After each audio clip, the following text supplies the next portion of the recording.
नाज़रीन अस्सलाम वालेकुम। आप देख रहे हैं सियासी टीवी। कौमी खुनाई में आप सबका इस्तक़बाल है। मैं मोहम्मद सिद्दीक़। सबसे पहले सुर्खियों पर एक नज़र डालते हैं।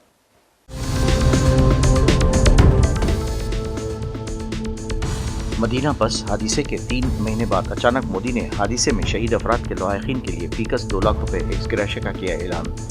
वज़ारत ख़ारजा की तस्दीक।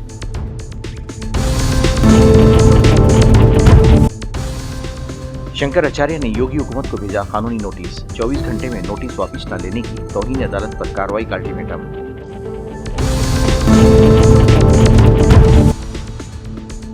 ऑपरेशन सिंदूर ट्रंप के ताज़ा बयान पर कांग्रेस ने किया तंज। कहा, मोदी के अच्छे दोस्त 70 मरतबा कर चुके हैं दावा, मगर मोदी खामोश हैं।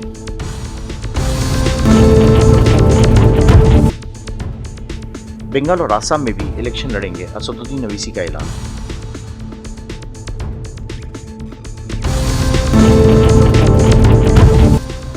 सोना 1,58,000 रुपये फी 10 ग्राम, चांदी 1 किलो 3,35,000 की बुलंदतरीन सतह पर पहुंच गई।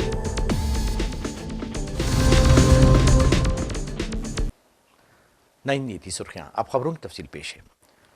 वज़ीर-ए-आज़म नरेंद्र मोदी ने गुज़िश्ता साल 17 नवंबर को सऊदी अरब में मदीना मुनव्वरा के करीब बस में आग लगने के अलमनाक वाक़े में जाबाक होने वाले 45 अफराद के अरकान ख़ानदान के लिए माली इमदाद की मंजूरी दे दी। ये तमाम आज़मीन उम्रे पे थे, जिनमें से ज़्यादातर का ताल्लुक़ हैदराबाद से था। वज़ीर-ए-आज़म के फैसले के मुताबिक हर जाबाक के करीबी रिश्तेदार को 2 लाख रुपये फ़राहम किए जाएंगे, जबकि इस वाक़े में ज़िंदा बच जाने वाले वाहिद शख्स को 50,000 रुपये की इमदाद दी जाएगी।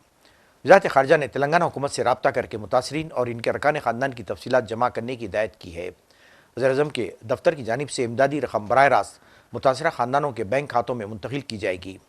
वाज़ेह है कि यह हादिसा इस वक्त पेश आया था जब उमरा ज़ायरीन से भरी बस आग की लपेट में आ गई थी, जिसके नतीजे में ये अफराद जाबाक हो गए थे। प्रयागराज माघ मेले से शुरू हुआ तनाज़ात थमने के बजाय तूल पकड़ता जा रहा है।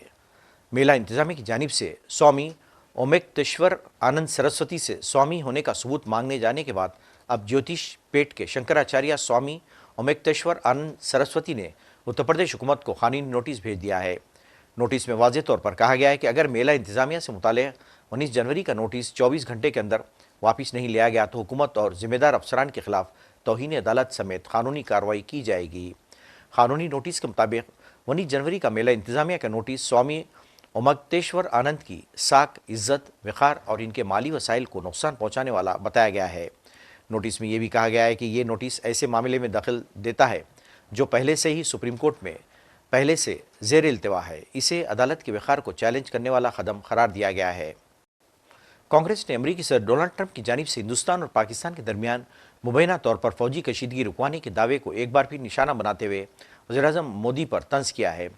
पार्टी का कहना है कि ट्रंप इस दावे को बार बार दोहरा रहे हैं और वज़ीर-ए-आज़म के करीबी ताल्लुकात के हवाले से सवालात उठ रहे हैं। कांग्रेस के मुताबिक इस मामले में हक़ाइक़ को सियासी नारों के बजाय सरकारी बयानात की रोशनी में देखा जाना चाहिए। कांग्रेस के जनरल सेक्रेटरी जयराम रमेश ने सोशल मीडिया प्लेटफॉर्म एक्स पर पोस्ट करते हुए कहा कि अमरीकी सदर ने यह बात अब 70 मरतबा दोहराई है। उनके मुताबिक मंगल को व्हाइट हाउस में एक प्रेस कॉन्फ्रेंस के दौरान ट्रंप ने पहले अपने इब्तदाई बयान में और सवाल जवाब के मरहले में यही दावा पेश किया है। रमेश ने तंज़िया अंदाज में वज़ीर-ए-आज़म के अच्छे दोस्त का हवाला देते हुए कहा, यही वो शख्सियत हैं जिनके साथ 12 ग़ुरबत के मनाज़िर दिखाए गए हैं। अब वो 10 मई को ऑपरेशन सिंदूर के अचानक रोक दिए जाने का सेहरा खुद बांध रहे हैं। 22वें सोबर्तो मुखर्जी सेमिनार से खिताब करते हुए air chief marshal AP Singh ने कहा कि अब हमारी फ़िज़ाइया कहीं ज़्यादा रफ्तार से तरक्की कर रही है। उनका कहना था कि अब हमारी फ़िज़ाइया की ताकत इतनी मजबूत है कि हम कभी भी, कहीं भी, किसी भी वक्त निहायत तूफ़ानी रफ्तार से हमला करने के अहल हैं। Air Marshal Mukherjee, as DG Caps has just brought out, he understood something very fundamental about air power well before, it became fashionable to quote it like that, its air power is not just merely aircraft and weapons and platforms, but about thinking innovatively and utilizing the resources to one's advantage and think ahead of the adversary. And that is something that we need to continue remembering and following. And befitting that, I think this seminar, which is to honor that individual, is looking it's covering a topic which is well beyond these platforms and weapons and all, and looking at national security as a whole. These seminars, they are good for where year after year, we or months after months, when we talk about other seminars also, we bring together the operational expertise, the academic rigor, and the strategic foresight together. And I congratulate CAPS for this, CAPS, and in particular, I mean to say, in particular, all the former DGs and the current one for,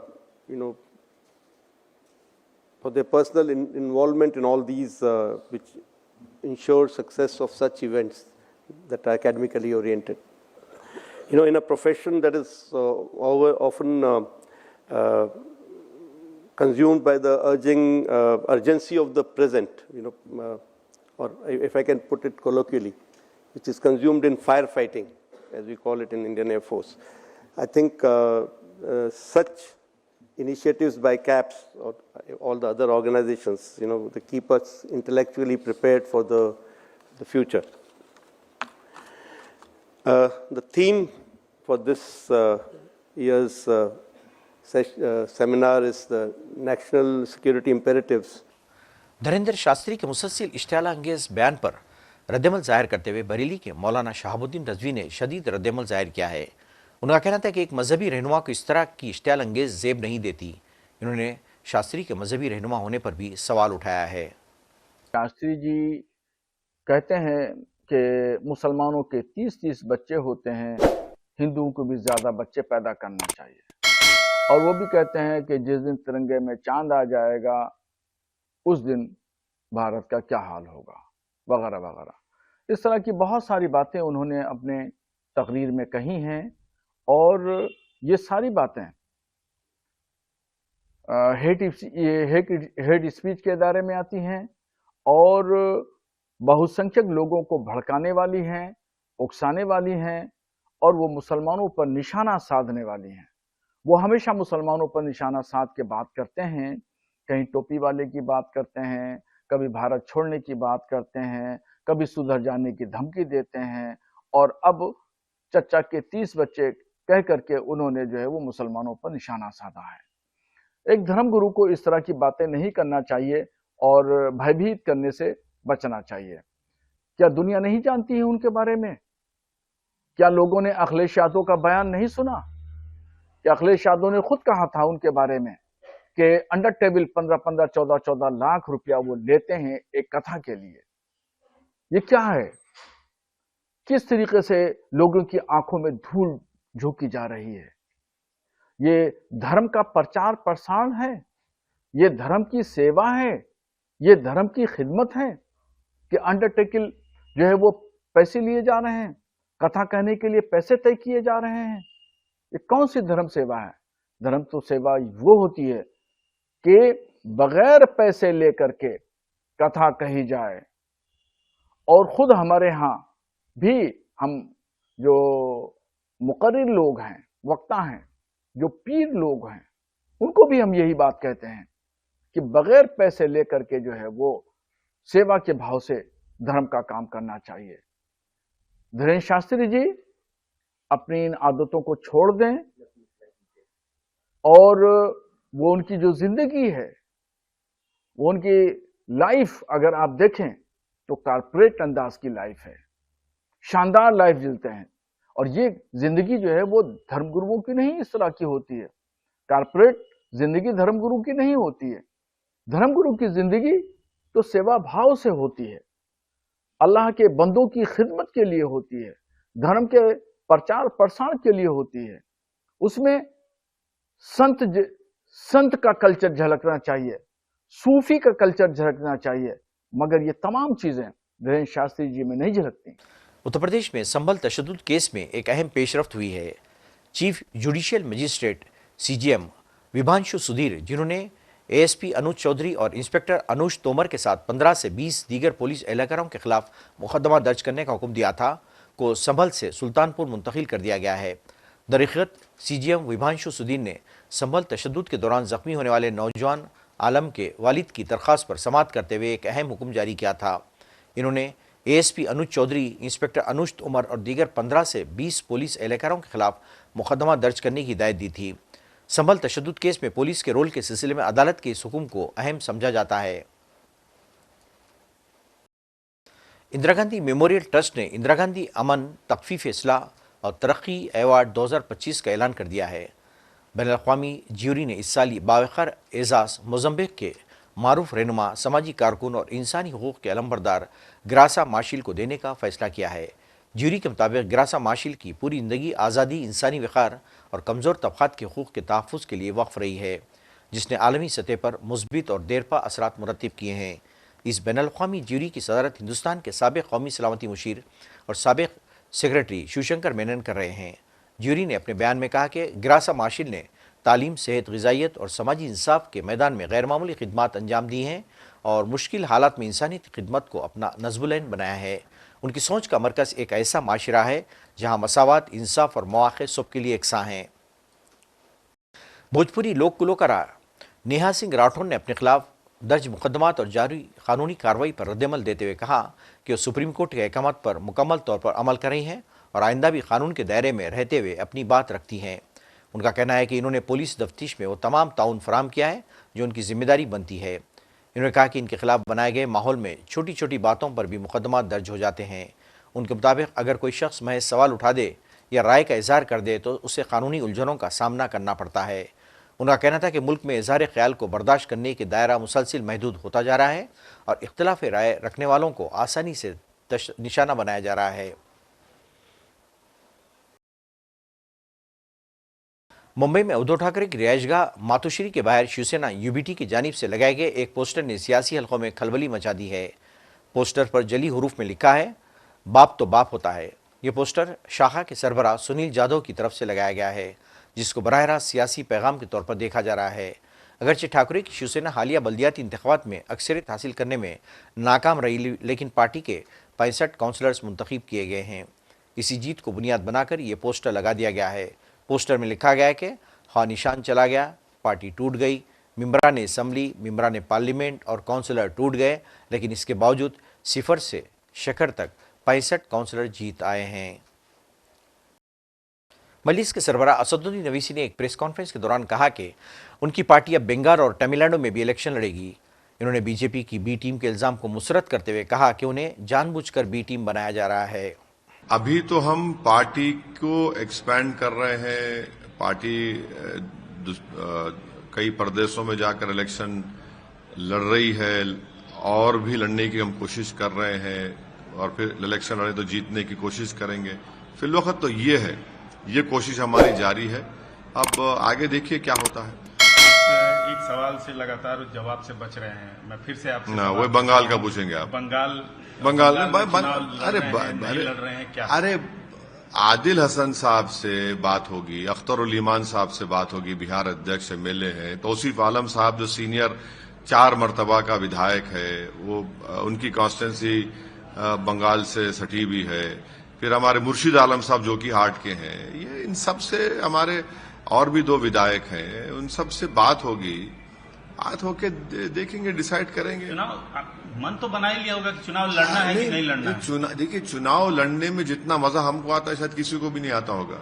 ऐसा हमको तो ऐसा लगता है कि पत्ते क्यों नहीं खोल रहे? अरे सही वक्त पे सही फैसला लेंगे। अब इतना हर चीज को अगर हर पार्टी के फैसले को मीडिया के सवाल में जवाब दे देंगे तो पार्टी अच्छा, पड़ोस का ही बता दीजिए, तमिलनाडु का ही बता दीजिए। अरे पड़ोस का हो या दूर का हो या करीब का हो, सही वक्त पे बताएंगे आपको। सर, कैबिनेट ने परसों डिसाइड भी किया है, तेलंगाना कैबिनेट ने, कि म्युनिसिपल इलेक्शन जल्द से जल्द कराया जाए। फरवरी तक कराने की बात आ रही है सामने। उससे पहले कुछ चीजें ऐसी हुई हैं जिस पर एमआईएम पे आरोप लग रहा है कि रोहिंग्याज की संख्या यहाँ ज्यादा है। कौन अपने यहाँ इल्जाम कौन लगा रहा, बोलिए आप। कुछ वकील हैं, कुछ लीगल सेल के बीजेपी ने, हाँ, नाम लीजिए ना पार्टी का।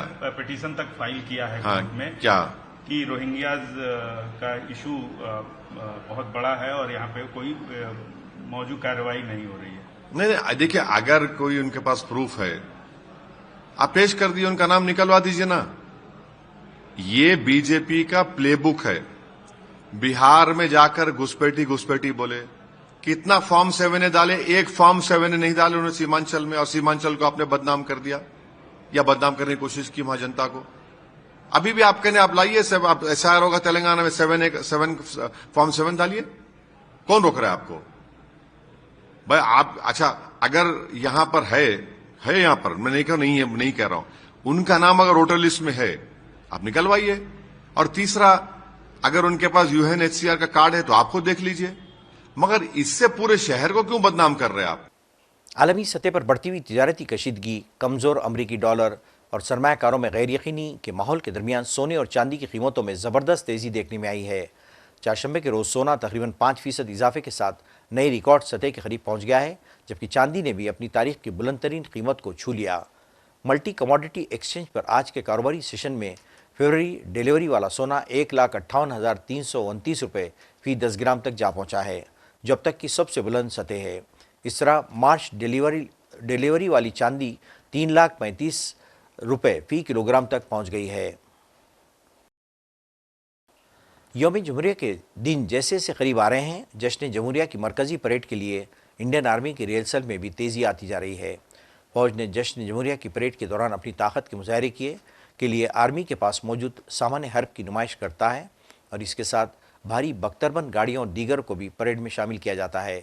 इस सिलसिले की कड़ी के तौर पर आज आकाश मिसाइल और ड्रोन सिस्टम के साथ मार्च पास्ट किया गया। इंडियन आर्मी के इतिहास में पहली बार ऐसा हो रहा है कि किसी भी एक नई बटालियन जिसको भी रेज हुए बहुत कम समय हुआ है, और उसको ये मौका दिया जाए कि वो कर्तव्य पथ पर रिपब्लिक डे परेड पर तथा साथ में आर्मी डे परेड पर एक ही साल के अंदर मार्च करें। तो हम इस चीज के लिए बहुत अपने आप को लकी महसूस कर रहे हैं, गौरवान्वित महसूस कर रहे हैं कि हमें ये मौका मिला है, और इस चीज के लिए हम पूरे तैयार हैं। आप लोग को जो टारगेट होता है, आपका जो काम होता है, काफी लॉजिकल होता है, और इस तरह से जब सारी कोशिशें होंगी तब आपको याद किया जाता है अपनी जो जरूरत है, उसके बारे में क्या करना चाहिए? हमें जिस तरह का टास्क हमें दिया जा सकता है, हमें उसी तरह की उसी कड़ी चुनौतियों की ट्रेनिंग दी गई है, और हमें इस हिसाब से ट्रेनिंग देके इस हिसाब से काबिल बनाया गया है कि हमें जो कोई भी टास्क मिले, चाहे वो किसी भी टेरेन में हो, किसी भी एरिया में हो, किसी भी परिस्थिति में हो, हम उसको सक्सेसफुली एग्जीक्यूट कर सके और सक्सेसफुली कंप्लीट कर सके। We are representing all scout battalions. They are troops consist of Arunachal scouts, Ladakh scouts, Sikkim scouts, Garhwal scouts, Dogra scouts and Kumaon scouts. इसमें 144 ORs हैं, 3 JCOs एंड 1 ऑफिसर, जो कि ट्रूप कॉम्पोजिशन है कमांड कंडीशन का। अभी जिस तरह से ड्रेसअप है, ये हाई एल्टीट्यूड सबके लिए जरूरी होता है, क्या कुछ चुनौतियां होती है आपको? ये जो आप देख सकते हैं, ये इसको ECWCS, ये स्पेशल क्लोथिंग है, इसको 3 लेयर सूट भी बोलते हैं। इसमें 3 लेयर्स आती हैं, और हमने RI बूट्स भी पहने हैं। ये पूरा किट हमें सब जीरो टेम्परेचर एरियाज में काफी मदद करता है, और ये जो RI बूट्स हैं, ये हमें फ्रॉस्ट बाइट से बचाते हैं। RVC जो है, remount veterinary core Indian army की वो कोर है जो पशुओं के साथ डील करती है। कोई भी आर्मी एनिमल हो, जो एनिमल कंट्री को रिक्वायर्ड है, उसकी ब्रीडिंग, रेयरिंग, ट्रेनिंग, सब काम RVC की जिम्मेवारी होती है।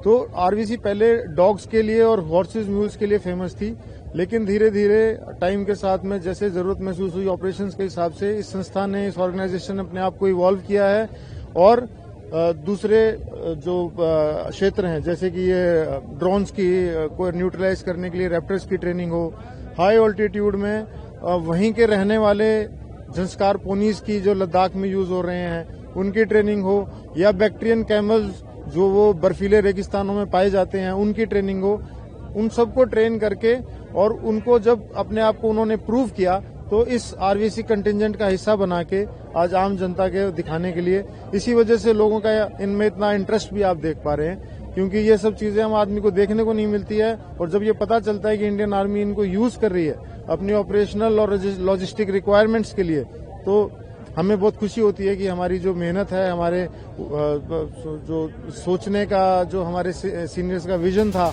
हायरार्की का, वो आज सही प्रूव कर रही है अपने आप को। फिल्म बॉर्डर 2 रिलीज के लिए तैयार है। गुज़िश्ता रोज इस फिल्म का ट्रेलर जारी किया गया।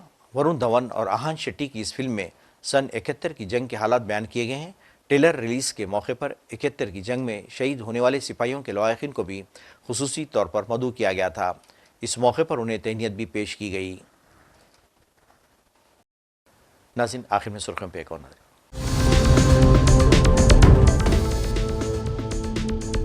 मदीना बस हादसे के 3 महीने बाद अचानक मोदी ने हादसे में शहीद अफराद के लवाहिकीन के लिए फीकस 2 लाख रुपए एक्स ग्रेशिया का किया ऐलान। वज़ारत ख़ारजा की तस्दीक।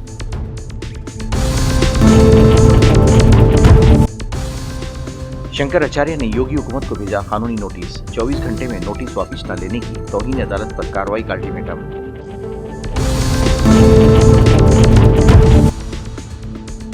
ऑपरेशन सिंदूर ट्रंप के ताज़ा बयान पर कांग्रेस ने किया तंज। कहा, मोदी के अच्छे दोस्त 70 मरतबा कर चुके हैं दावा, मगर मोदी खामोश हैं।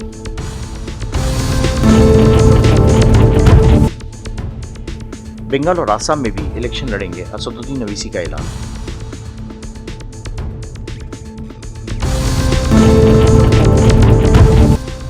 सोना 1,58,000 रुपए फी 10 ग्राम, चांदी 1 किलो 3,35,000 की बुलंद तरीन सतह पर पहुंच गई।